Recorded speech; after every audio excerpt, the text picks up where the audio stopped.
Alright, for linking a spreadsheet or database file to Bartender, we actually need a database first, and I don't have one, so I'll make one. So in Excel, let's see, I'll come up with two columns here, one for price and then one for SKU. So let's go ahead and start filling some spots out.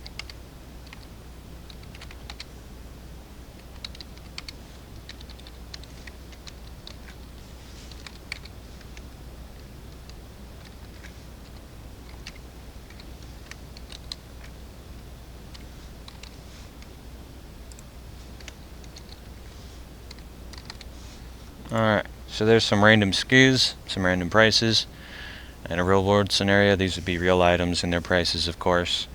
But this is the database I'll work with today. Simple enough that everybody can make sense of it. I'll just call it DB file so it sticks out. Now, after I set up this template, it's going to be looking in that downloads folder. So you need to know in advance that wherever that file is while you're setting up in Bartender, it needs to stay there. You can update it, you can replace it as long as you give it the same name and put it in the same location, like in a folder right on the C drive, or if you have a USB stick, it would be a D or an E or an F drive or something, right? So I'll just leave it in my downloads folder, and that's where its home will be. So we'll now in Bartender create a new template. Let's just choose one of my zebras here. Yeah, sure, 2x1. So we had a price number. There it is. So we had a price and a SKU field. So this isn't actually going to be what prints, but I'm going to put a price in as a placeholder just so that it's kind of a visual indicator of what it is. And when it comes to SKUs, you know, sometimes it's not something that the customer needs to see.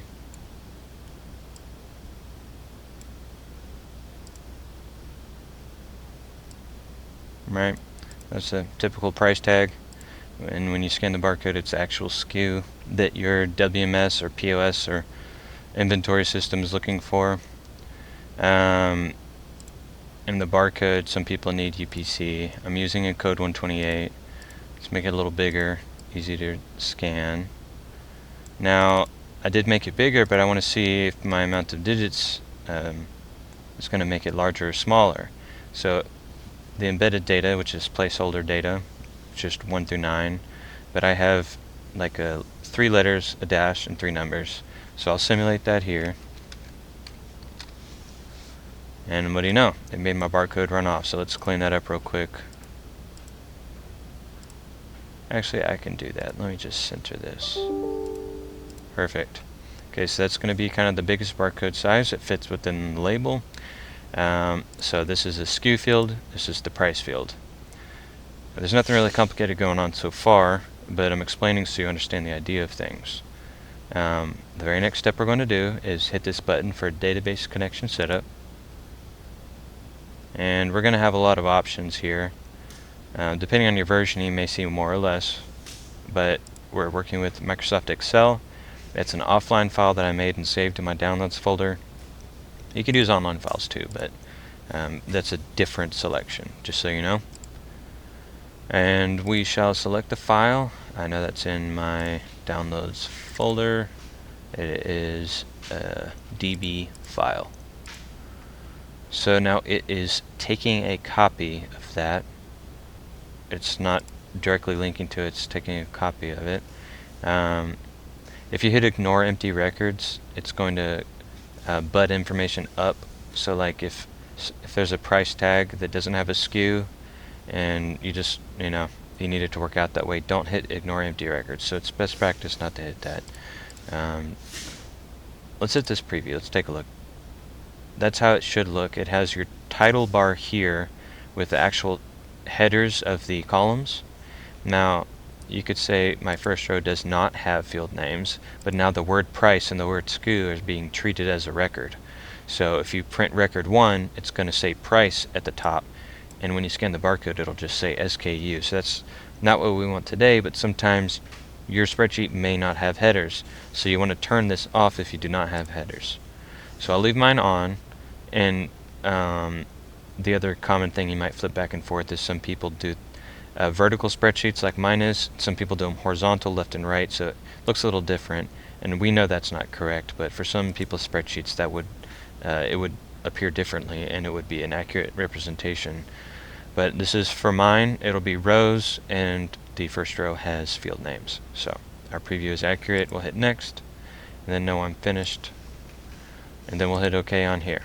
So now that our spreadsheet is linked up, we just need to tell Bartender how to have that information propagate to the label. We can use all of the columns or none of them, or just one of the two, right? But I plan on using both of them, so we'll hit the barcode with the right click and go to Properties. We'll go to the data source, but don't hit the word data source, hit the data itself. And under Type, we're going to change that to database field. And it's going to have the header names for us, price and SKU. And right now I'm affecting the barcode, which I want to be the SKU. And I'll hit Finish. Now that's linked up to the spreadsheet, and now we have to link the price. So it's already started highlighting this section, so I'm where I want to be, and I'll hit that button. I'm going to change it instead of embedded data, which means you're typing it in manually every time, or you want it to stay the same every time, to database. And yep, price is what I want it to be, so I'll hit Finish, then I'll hit Close. So now your print interface is going to look a little different than it did before. If I just, let me quickly craft a new label real quick and show you the difference. So if I were to print just a standard label that I did not link a spreadsheet to, you get this screen. There's not too many options, except you can tell it how many quantities of the label you want. Now let me flip over to the other one. We got some extra business going on the bottom here, right? So obviously we want to leave Use Database checked off, and down here is kind of like your speed settings. You know, it's kind of a good way to put it. If you find that anytime you open the spreadsheet you're printing the whole thing, then you don't have to change these settings. Just leave it as all. It's selecting all of the records, and it'll print one copy of each. So if we go to Preview, we have 4 records, so the price changes and the barcode will change to match the SKU that reflects that price, right? So if I want to do things a little bit differently, such as I want to choose upon the at the time that I'm printing which records I'm specifically printing, you can hit Select at Print Time, and that way you can first decide how many copies of each, and then secondly pick those. So I'm going to hit Preview. It's going to ask me to pick them now. So you can, hit the All box at the top, or you can click and drag while you're holding the click, right? Or you can just manually check them off one by one. You can say, I just want the 3rd record. Or you can come down here and just type it out. You can say, I want 1 and then 3 through 4, right? And you can see it say 1 and then 3 and 4. So you can kind of do 1 through 4. You can do, you can do things a few different ways. 2, 3, 4. So if you have a database of 1,000 records, you know that last night when they printed 1,000, those 1,000 tags, that the last 200 were problematic and they had to be thrown away and discarded, so you need only the last 200. You can come straight in here and say, I want to start on 8,000 or 801 and go all the way up to 1,000, right? So you can make quick work of that, selecting the records.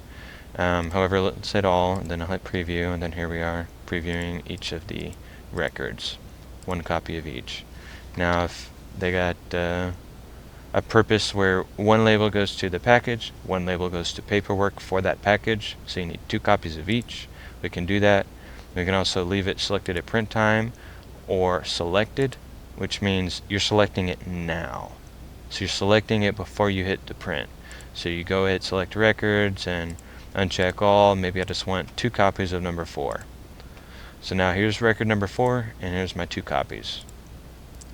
So now we have successfully linked the spreadsheet and discussed how to make use of it.